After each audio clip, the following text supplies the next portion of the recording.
neen si jàpp nañ que ni Macky moom mooy chefu redresseur yi maanaam on entend le mot redressement ce qui redresse concrètement alors ñoom nee nañ balaa ngaa redresser il faut d'abord nga taaj añ bi maanaam añ bi taajo googu nga bëgg ko naan da nga koy dresser concrètement alors tamit ñi ngi naan si 15 mois yi indi nga ñett plan est-ce que nekkoo leen si tâtonnement. Comment est-ce que nga daal di jàngatee exactement cette sortie bu APR ak ñi àndal. non dama jàpp ne waa APR yi ñun kañ lañ jàpp quoi. vraiment APR yëpp nañ sénégalais yi.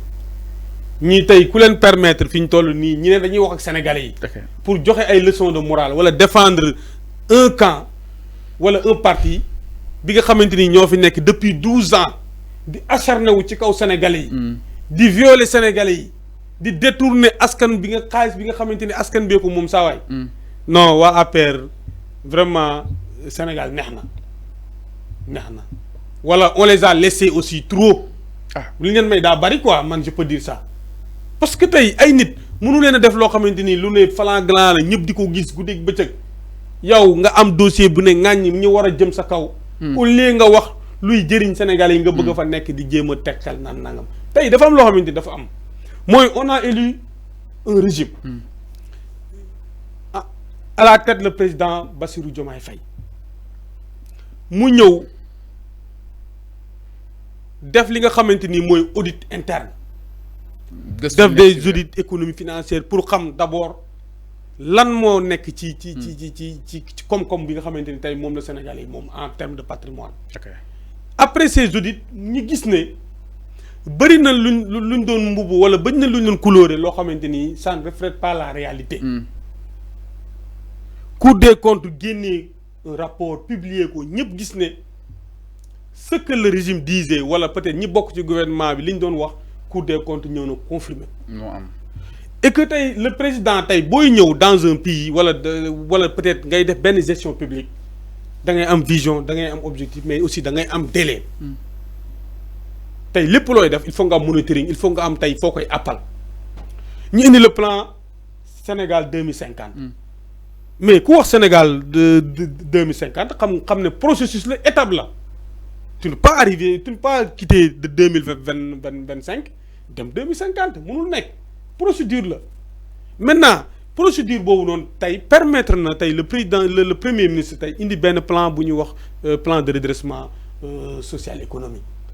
mu nekk plan boo xamante ni tey liñ ci gën a jublu mooy def benn financement endogène boo xamante ni lépp loo xamante ni tey prévoir nañ ko suñu budget tey mu génnee Sénégal à 90% et les 10% même on a prévu que ne day ça sera hors du pays mais sauf endettement. Cela veut dire quoi? Cela veut dire que ne tey réew mi doomi réew mi ñoo ko war a defar. Nous avons un potentiel boobu nag il faut que ñi exploiter ko. Exploitation boobu noonu nag moom la ñu gis pour mën a réduire tey le taux d'endettement. parce que tey régime bi fi nekk le taux d'endettement bi nga xamante ni ak déficit bi nga xamante ni moom la ñu bàyyee réew mi vraiment mun naa wax ne le premier ministre ak le président Bassirou Diomaye ils ont des personnes rigoureux à ce que sax fi ñu toll nii ñuy wax ay waxu fay salaire ak yu demee noonu mais tey li ñu fi fekkoon tey bu fekkoon ne amuñu ay marge de manœuvre wala amuñ benn système de management bu ñu mënoon a def pour mën a zongale yenn dépenses yi je dirais que ne dinañ Sénégalais bi ñu toll nii sax konoon dañu am problème salaire mais Dieu merci depuis ba ñu fi nekkee ba léegi benn fonctionnaire musul toog ne weer dee na jotamu sama xaalis ils sont en train de faire tout léegi nag su fekkee ne réew da nga koy doxal il faut que arriver à une certaine situation bu ñëw nga xool naka ngay génne obstacle yooyu noonu parce que ñii lu ñuy gëm waa APR yi seen cool li muy bëri nii liñ ci bëgg yëpp mooy tey réew mi màbbu réew mi suux ndax seen wax yëpp mooy réew mi crise na réew mi nangam te loolu yëpp ñoom la ñoom moo tax may la amuñu woon raison di génn di wax parce que tey fu réew mi di toll tey fi ñu toll ni en terme de crise ñoom la. mais lu tax waruñoo wax exactement suñu gisee ni Macky Sall nee na bàyyi na contours yi si vert concrètement yéen lañ ngeen doon peut-être xoole ba affaire yi daal di rougeate suñu gis Macky Sall mu ne bor bi nga fi mu ko teg yéen ba ngi ñëwee da nga koy yokk concrètement booba tey yéen ni lépp mais gisaguñu dara ngeen teg ko si eurobond bi entre autres alors tey ñoom peut-être dina wóoru seen boobu que ni defuñu dara ils sont clean si kanam yoon ak wala yoonal moo waral ñu am courage gën di wax concrètement naka na ko daal di jàngatee. saa xam nga déjà seen wax jooju rek ñoom dañuy contredire seen bopp. munoo bàyyi les signaux au vert xaalis am fi ñii ñëw nga ne ñoom ñu ngi ñëw di leb. nit dinay am ba pare di leb loolu ban cohérence la am c'est une incohérence nit ñi moo tax amul sens Macky Sall na bàyyiwut fi réew mi lu dul tuuxi duuna déficit bi mu bàyyi ci réew mi c'est extrême donc il fallait que le premier ministre moom c'est ce qu'il avait fait ba mu ñëwee si Macky Sall. ok Abdoulaye Wade du moins Wade avait dit que ne peut-être Macky pour d'ici quelques mois du fay ay salaire mais qu'est-ce qu'il a fait li koy gars yi di glorifier yooyu yëpp dafa dem lebi pour mën a assurer kii boobu noonu cet intérim donc bu ñuy ñëwee tey fekk fi même situation bi leb te ñii sax ñoo tane parce que ñii dañu leb pendant une période bien définie ñu ne maintenant nag on stop dañuy taxaw teg beneen stratégie pour bañ a augmenter dette bi. signaux yi veeroon na de nee na. non loolu amul ça n'existe pas. loolu amul lan moo koy justifier bu fekkee ne tey ñun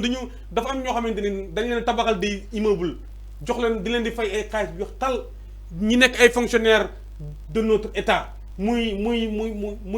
les magistrats wala peut-être les acteurs de Cour des comptes. ñoom ñu ñëw wax ñu ne ñu lii moo fi nekk mais man waxul Macky Sall laay gëm wala waxi Cour des comptes wala waxi APR yi laay gëm wala waxi Cour des comptes. Cour des comptes li ñuy wax certifié ñu ko man loolu laay jàpp lii suñu mësuñu vert Macky Sall dafa am lu mu masqué woon comme le dit le PM maintenant nag masquade boobu noonu moo tax peut-être doo gis mais ce qui est sûr mooy ce plan. mais est-ce que chaque jour ngeen dëkk di xaawi suturay Sénégal exactement parce que ñu bëri jàpp ne loolu xaawi sutura la dem ba FMI xam suñu jikko ak yeneen organisation yi aussi est-ce que lépp li ñu war a mën a génne si penc mi que ni Sénégal mi ngi si benn endettement boo xam ni ay dette cachée ak lu nekk ñu koy wax. saa waay gis nga peut-être du ma ko tuddee ni ngay wax xaawi sutura. mais gis nga complexe bi nga xamante ni. peut-être yenn pays africains yi dañu ko am dafa war a dakk su fekkee ne bëgg nañu changer Afrique FMI ils sont là que pour leurs intérêts dimbale wuñu benn réew seen bopp la ñuy dimbale kon pourquoi pas buñ la falee Sénégalais yi fal la avec plus de presque 54%. nga ñëw fekk fi benn situation boo xamante ni ki fi jugee maquillé na ko defaraatal na ko daba daaxal na ko wan leen ne kër gi kat immeuble bi fi ñu toll nii moom RAS. tout à fait alors que boo duggee ci biir kër gi saa waay ay fissure kese la. mais nga dugg gis sa fissure da ngay bëgg a dëkk ci immeuble bi effondrement am ngeen yéen ñëpp ngeen bokk suuf non. boo ko defee tu seras responsable. et pour éviter ñi épingler ko ci responsabilité yooyu noonu. moo tax le président ba mu ñëwee ils ont dit la vérité aux Sénégalais wax ko FMI gis nga dëgg. ku la ci mere yi yàgg dina la jàpp. et c'est ce qu'il est en train de faire le premier ministre est en train de faire des tournées gis nga comment on l'accueille dans le monde nga xam ne tey peut-être li mu doon wax il fallait que mu wax ko pour que askan bi wala ñu koy déglu wala ses camarades. Président de la République xam ne Sénégal nous avons maintenant des gouvernants sérieux parce que on avait mais c'est ce sérieux qui nous manquait et que tey sérieux bi mooy lan nga wax nit ñi lu am bi la situation est là on va le redresser mais lii moo fi ne xam nga man soo may woon naan ma Sadaga ñëwal ñu jàpp ci lii wala ñëwal ñu defar lii il faut dire la personne d'abord la réalité même en médecine pour soigner les gens da ngay wax nit ki li ko dal mu xam ko après vous allez faire des consultances def des précautions prescrire des médicaments pour traiter cette patient donc loolu tey la ñu nekk fi ñu toll nii Sénégal dafa nekk benn patient boo xamante ni tey dafa nekk dans le coma et c'est aux nouveaux dirigeants comme les ministres les directeurs généraux ñëpp ak benn citoyen boo xamante ni fépp foo nekk Sénégal rek nga jàpp ne Sénégal fi ñu toll nii dañ ko war a changer mu nekk Sénégal de tous ak Sénégal pour tous et que c'est ça que le président de la Bassirou Diomaye woote te ñu ngi ci c'est vrai que métti na loolu on le dit mais dañuy xam ne comme du seen responsabilité c'est-à-dire benn bor boo xamante ni dañ leen ko nand loolu fekk leen ñu hérité ko. Ils vont l'assumer mais avec diplomatie ils vont l'assumer mais en faisant des stratégies des tactiques yoo xam ne dina permettre tey servir de la dette bi mën a redresser wu mais dina permettre aussi PIB bi mën a nekk ci état boo xam ne Sénégalais yi dinañ alors mi ngi noonu exactement par rapport ak li nga xam ne que moo di mbiri ak li nga xam ne que moo di tolluwaay wi man ni kon nag waa APR nag ñoom ñi ngi daal di démonter yi boobu de plan bu redressement bi nga xam ni itam moom la Ousmane Sonko daal di woote alors daal di ñëwaat si benn ponk ginnaaw loolu